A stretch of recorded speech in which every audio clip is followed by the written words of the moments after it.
Membimbing anak tetapi tidak membatasi kreativitasnya. Emang masalahnya apa sih, Ma? Misalnya waktu kita pergi ke gereja ya, kalau mereka sampai lari-lari, teriak-teriak, bikin malu. Anak kok kayak nggak pernah dididik gitu kayak. Gue sih nggak masalah dengan itu. Yang gue jadi masalah adalah ini orang tuanya kayak gimana sih ngedidik anak gitu loh.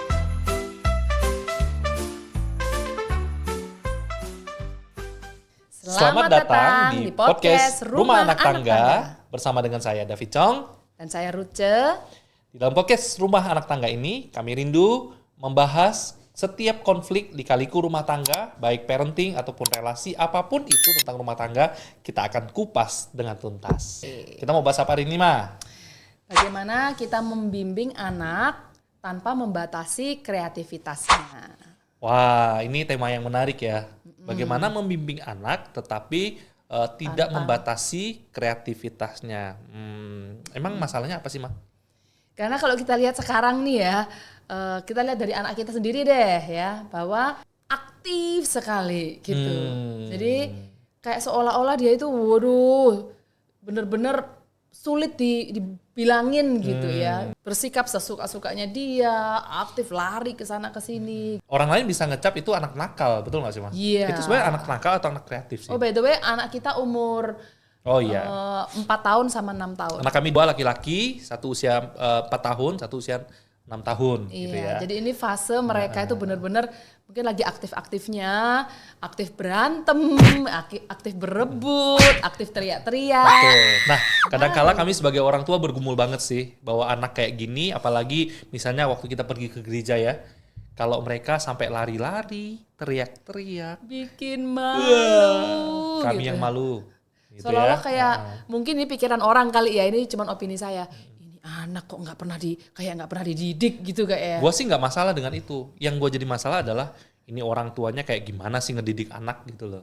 Nah, Jadi iya. yang disalahin kita gitu loh. Betul. Ada nggak yang ngalami kayak gitu, teman-teman? Ya, kalau kamu ngalami kayak gitu boleh tuh tulis di komen ya. Sebenarnya apa beda anak nakal sama anak kreatif, Ma? Oh, betul banget nih teman-teman. Kalau menurut teman-teman gimana nih di rumah nih? Anak nakal sama anak kreatif bedanya apa nih? Ya sebenarnya Betty ya, beda tipis ya. Nah ya namanya anak kreatif itu kan seringkali mereka tuh pengen mengeksplor segala sesuatu gitu ya, pengen tahu segala sesuatu dan mereka pengen menunjukkan. Sebenarnya bagi saya tidak ada anak yang nakal. Hanya anak yang kurang dibimbing ke arah yang lebih baik. Setuju sekali. Kurang ada pembimbingnya, mentornya, pengarahnya yang menolong anak ini untuk melakukan yang tepat. Betul sekali. Ya namanya anak-anak, wajar lah ya kalau anak-anak itu bertindak aktif, pengen mengeksplor dan mengenal banyak hal. Memang usianya. Karena memang usianya. Nah sehingga memang disitulah peran orang tua itu penting. Untuk melihat bahwa ini tuh jangan dijadikan stigma untuk mengarah kepada anak ini tidak bisa diatur, anak ini tidak mau diatur, akhirnya kita sampai pada kesimpulan anak ini nakal. Nah karena itu sebagai orang tua kita punya peran penting bagaimana kita mengarahkan kreativitas mereka ini, keingintahuan mereka ini. Makanya pernah nggak sih teman-teman mendengar bahwa wah kalau anak nakal itu pasti kreatif. Nah, dalam arti orang tuh gimana bisa kreatif kalau enggak, berarti kan orang yang kreatif itu adalah yang pikirannya itu selalu memikirkan, selalu aktif gitu kan. Nah cuman seringkali namanya masih anak, keaktifan mereka itu tidak terarah dengan tepat. Akhirnya melakukan satu tindakan yang tidak baik, yang akhirnya kita cap menjadi anak nakal itu tadi loh. Nah makanya keaktifan mereka ini perlu kita arahkan supaya tidak berujung kepada kenakalan yang negatif. Betul sekali. Tapi berujung kepada dia ini sesuatu produktif. yang positif. Nah sekarang gimana nih Mah kita bisa membimbing anak ya sebagai orang tua, gimana kita bisa membimbing anak supaya lebih positif. Nah saya rasa yang pertama mungkin kita perlu memahami ya antara membimbing dengan mengontrol tuh Mah. Membimbing itu adalah sebuah arahan. Ketika kita melihat anak kita dalam kondisi yang ingin tahu, ingin melakukan banyak hal, nah di sana sebenarnya mereka nggak salah ingin melakukan apapun yang ada di rumah. Contoh misalnya, anak kita kan suka nulis, suka mencoret, suka menggambar gitu kan ya. Kadang-kala anak kita tuh suka dia lihat dinding warna putih, ya udah dia gambar aja ke sana, betul kan? Nah seharusnya tugas kita sebagai orang tua kan bukan kemudian mengontrol dia dengan marahin dia. Kamu tidak boleh ya, itu nanti rusak jadi kotor. Memang benar. Tetapi kalau kita cuma berhenti sampai di situ, kita mematikan kreativitas dan keinginan mereka untuk mengeksplor. Tapi kalau kita membimbing, kita akan memberikan solusi. Kamu tidak boleh misalnya ngecat menulis di dinding, tetapi kamu bisa atau boleh ini loh di kertas atau di whiteboard. Nah itu membimbing, jadi ada solusinya yang diberikan. Gitu. Kalau mengontrol itu cuma serta-merta melarang, nggak boleh tanpa memberikan solusi gitu ya Pak? Betul, dan akibatnya ketika anak itu diberikan kontrol atau bahkan bisa berlebihan, itu bisa membuat anak menjadi orang yang tidak percaya diri, tidak berani mengeksplor, ada rasa takut begitu loh. Nanti lakukan ini salah, lakukan itu salah, jadi lakukan minder. ini dikritik dan jadi minder, betul Ma. Alih-alih kita mengontrol anak, kita memang perlu menjadi orang tua yang belajar untuk membimbing. Dan memang yang namanya membimbing itu jauh lebih sulit sih Ma. Karena perlu waktu, perlu mikir sebenarnya. Tapi kalau ngontrol kan nggak perlu mikir. Pokoknya nggak boleh.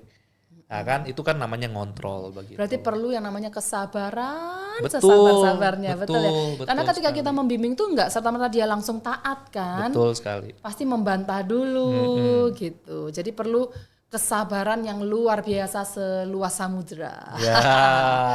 Nah yang kedua saya rasa yang penting juga selain kita perlu memahami antara bagaimana kita membimbing dan mengontrol. Yang kedua adalah kita juga perlu belajar untuk memberikan kebebasan kepada anak untuk mencoba hal-hal yang baru. Tentunya hal positif gitu ya, tentunya hal positif, hal baru. Nah itu juga adalah salah satu hal yang bisa memacu atau melatih anak-anak untuk bisa lebih kreatif gitu Ma. Lebih berani gitu ya Betul, untuk melakukan. memunculkan keberanian. Nah contohnya ini seperti kalau biasanya kita pergi ke restoran gitu kan makan di luar. Kan biasanya anak-anak tuh sudah tinggal duduk, tinggal makan gitu kan Pak ya. Nah sekarang tuh kita mulai biasakan apalagi udah mau menginjak 4 tahun. Ini yang satunya udah 6 tahun lebih. Kita tuh mulai membiasakan kamu mau makan apa? Oh saya mau makan mie Ma gitu. Nih mama kasih uang kamu pergi ke toko itu. Ya kamu ngomong sendiri sama masnya, mas saya mau pesan ini. Awalnya nggak mau, betul ya Pak ya. Takut, minder, nanti apa gitu. Tapi saya terus meyakinkan dia, membimbing dia bahwa mama ada di sini. Papa mama nggak kemana-mana dan ngelihat kamu kok. Ayo kamu pasti bisa. Gitu. Dan itu berdampak sih kepada dirinya sehingga waktu dia next time mau pergi makan lagi dia mencoba untuk memberanikan dirinya, mah biar saya aja yang bayar gitu ya. Di sisi yang lain sebenarnya kita juga mesti mengajarkan anak untuk melakukan sesuatu, mencoba sesuatu yang baru. Di sisi lain kita juga sebagai orang tua mesti belajar jangan terlalu banyak berkata jangan gitu loh. Tidak boleh.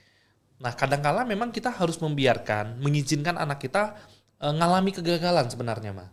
Nah ini juga penting. Nah kenapa sih kita sering kali berkata jangan nggak boleh? Karena kita nggak mau repot. Nanti kalau misalnya nih waktu kita berikan kesempatan buat anak kita main, tapi mainannya nanti akan mengotori misalnya halaman rumah atau rumah yang sudah dipel dengan lelah.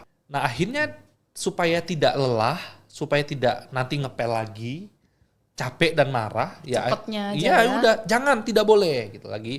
Balik lagi kita membatasi lagi. Nah, kita tidak memberikan ruang untuk anak mencoba hal-hal baru. Nah, daripada kita berkata jangan atau tidak boleh, alangkah baiknya kita membiarkan mereka juga dulu mencoba hal baru tersebut. Kalaupun sampai gagal, baru di situ kita mengajari mereka. Mengarahkan kembali Bagaimana cara yang benar, cara yang tepat, begitu loh. Cuma gimana kalau kondisinya itu kalau misalnya lagi di mobil nih Pak ya, kita lagi ngobrol berdua, lagi ngomongin hal penting nih misalnya.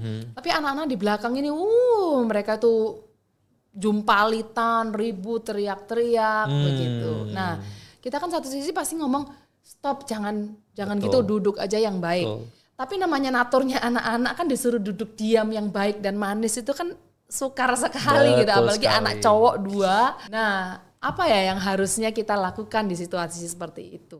Ini subjektif sih ya. Kalau kami bicara tentang pengalaman yang kami alami. Tapi mungkin kalau teman-teman punya pengalaman yang berbeda atau lebih kreatif, lebih baik, silakan tulis di kolom komentar. Mungkin bisa jadi berkat bagi yang lain ya. Mungkin punya jawaban untuk hal itu. Betul. Nah, tapi yang kita lakukan apa ya biasanya? Iya, nah biasanya kalau anak sudah seperti itu, memang ya paling gampang adalah shortcut dengan stop, atau kita berhenti, atau kita pulang aja, betul nggak Maya? Nah kita pulang aja deh, atau nggak usah ikut, kalian di rumah aja nunggu gitu kan ya. Itu paling gampang sebenarnya. Karena gini, anak-anak di dalam mobil, kadangkala mungkin kita juga mesti ngerti ya, kenapa kok mereka terlalu aktif di dalam mobil, ya bisa jadi juga mereka kena bosan. Tidak ada yang dilakukan, mereka udah bosan. Karena nggak ada yang dilakukan, ya udah mereka loncat sana, loncat sini, teriak sana, teriak sini.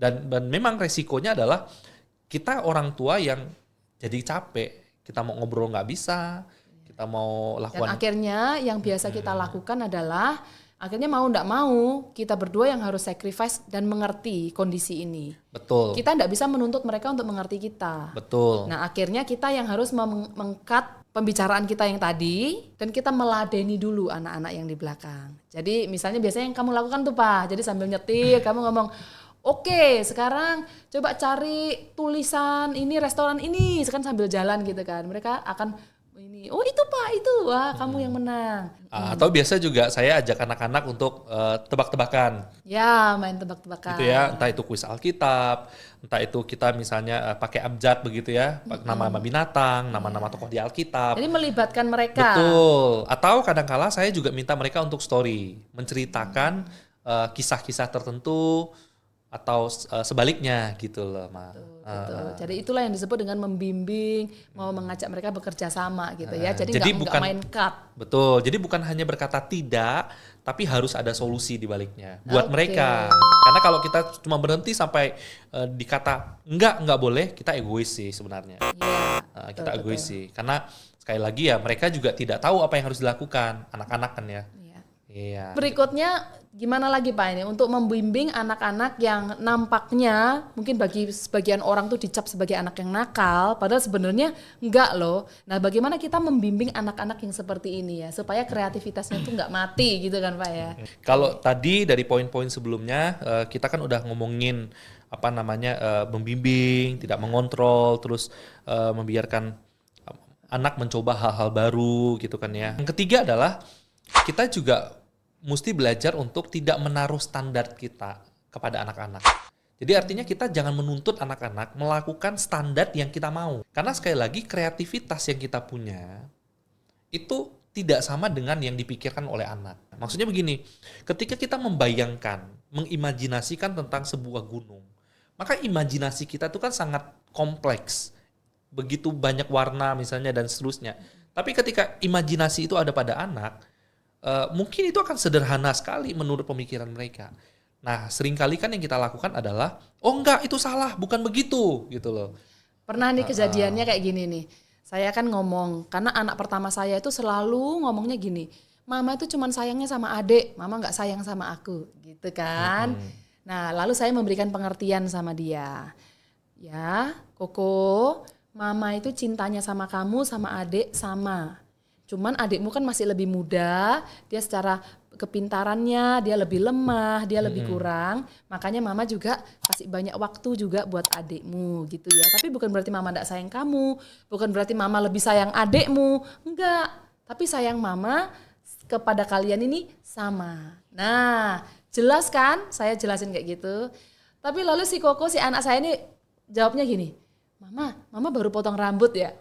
Jadi dia itu bisa jawabnya serandom itu gitu maksudnya. Karena memang ya fasenya dia anak yang masih umur beranjak 6 tahun disuruh untuk berpikir sedemikian kompleks seperti yang kita inginkan, itu mereka kadang belum sanggup. Nggak ngerti, nggak nangkep gitu loh.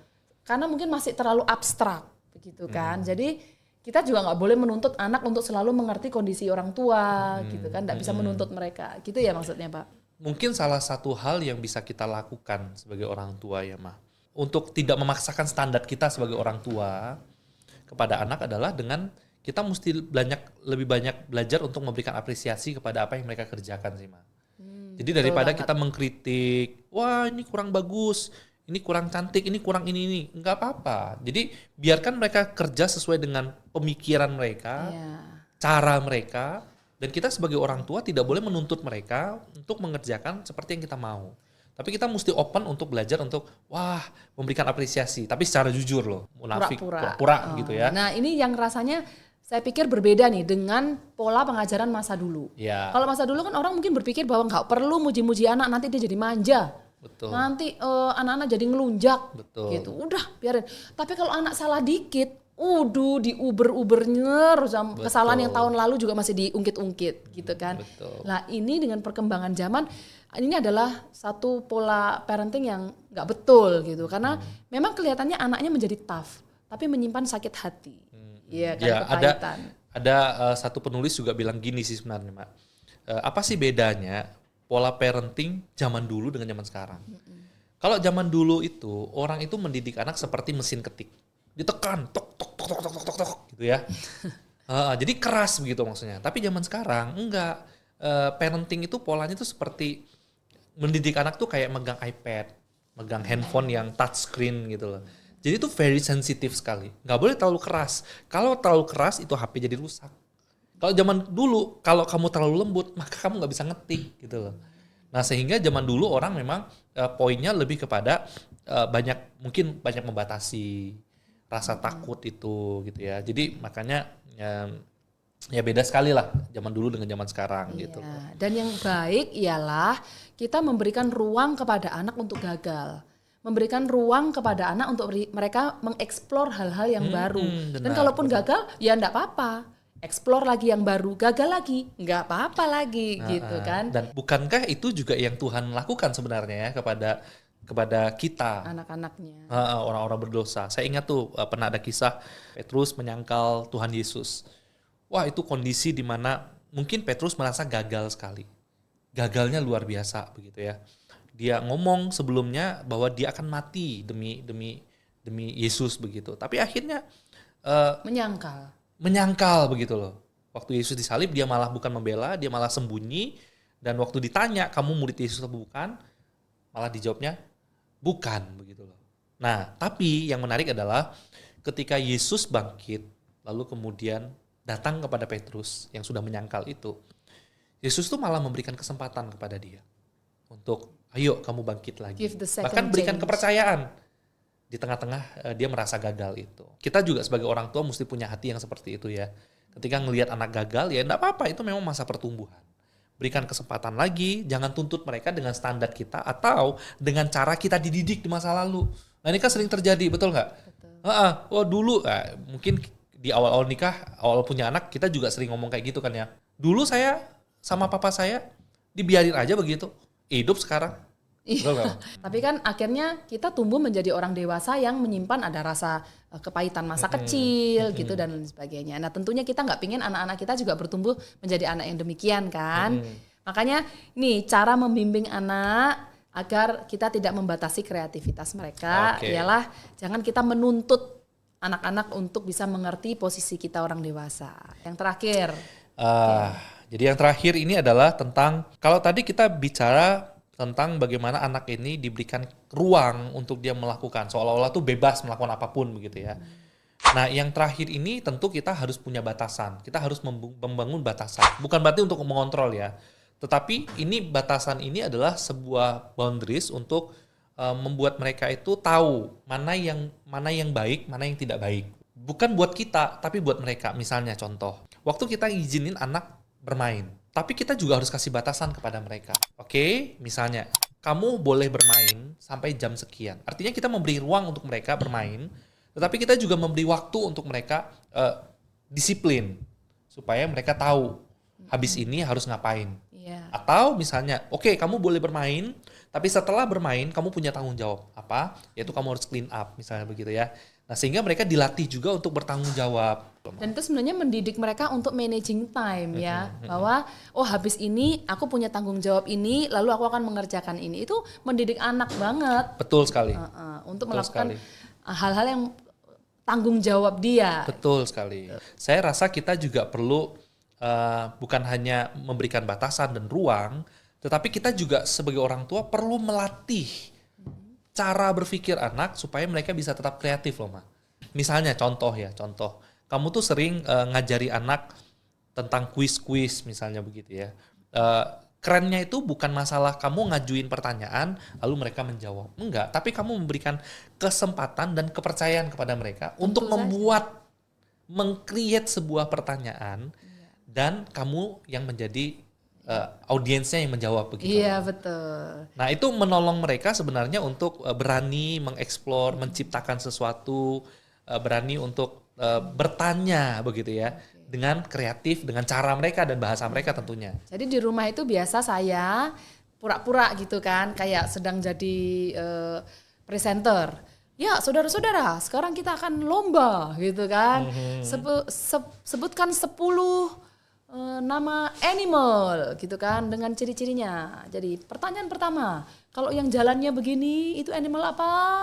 Mereka akan jawab. Penguin. Nah nanti kalau sudah 10, lalu nanti ya kita turn taking, jadi kita gantian nih teman-teman. Saya gantian anak pertama saya yang maju, yang mengajukan pertanyaan. Nah itu ternyata melatih mereka untuk berani berpikir dan kreatif. Betul. Nah, Tapi ya sekali lagi ya perlu melatih, dan perlu diarahkan dan dibimbing. Itu yang paling penting ya, saudara ya. Nah sampai di sini kita belajar tentang bagaimana sih cara membimbing anak-anak yang tampaknya katanya nakal, padahal sebenarnya enggak. Bagaimana kita membimbing anak-anak yang kreatif ini tanpa membatasi mereka. Dan mesti ingat, tidak ada anak nakal dalam dunia ini. Tapi yang ada adalah anak yang mungkin perlu dibimbing dengan lebih baik. Karena itu kami mendorong saudara-saudara yang sedang berjuang, yuk kita siapin waktu, siapin hati untuk kita membimbing anak-anak kita supaya mereka semakin positif dan lebih baik lagi.